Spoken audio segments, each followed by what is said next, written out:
China just extended the reach of one of its most important cruise missiles, and the balance of power in Asia could be shifting. Welcome back to Global War Watch Network.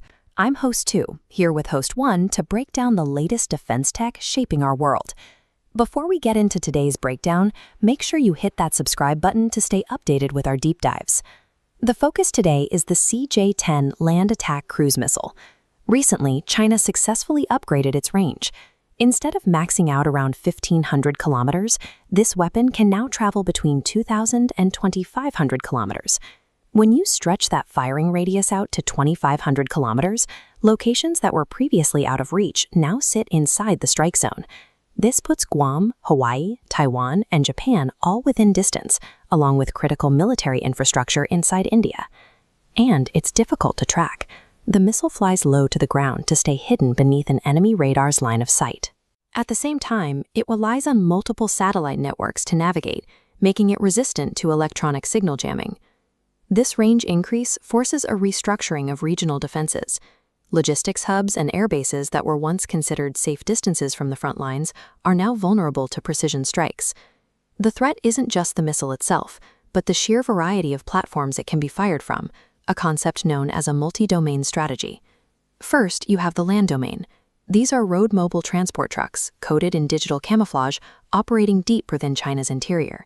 They can drive to a concealed position, launch the CJ-10, and relocate before being tracked. Then there's the sea domain. Advanced naval ships like the Type 052D and the Type 055 stealth-guided missile destroyers use vertical launch systems to carry the CJ-10 out into open waters. Finally, the air domain. China loads these missiles onto H-6K strategic bombers.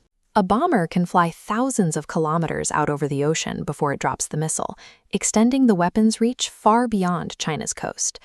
By deploying across land, sea, and air, the PLA can execute coordinated saturation attacks from all directions at once, designed to overwhelm layered defense grids.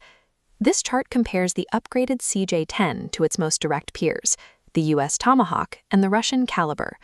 All three are subsonic, long-range weapons that use terrain-following guidance to reach their targets.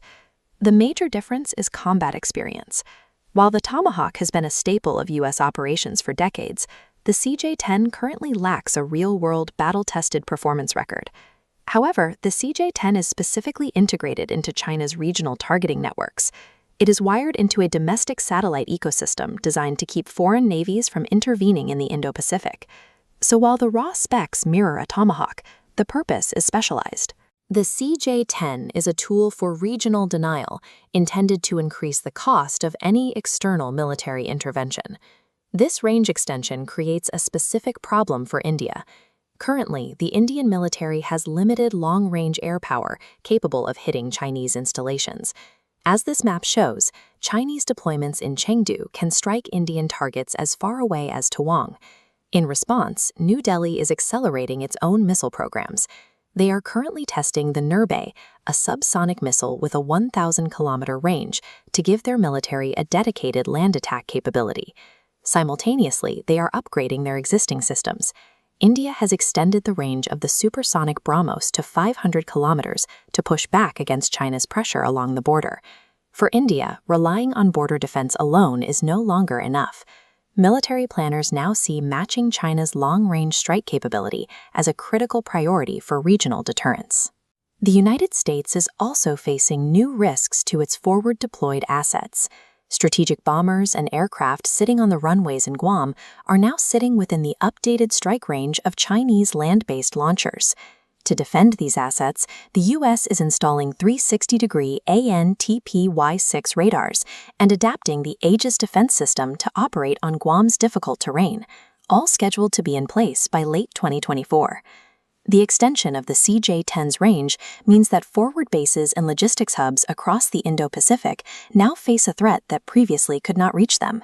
This range extension is driving a multinational effort to rebuild defense architectures to account for deeper strike threats.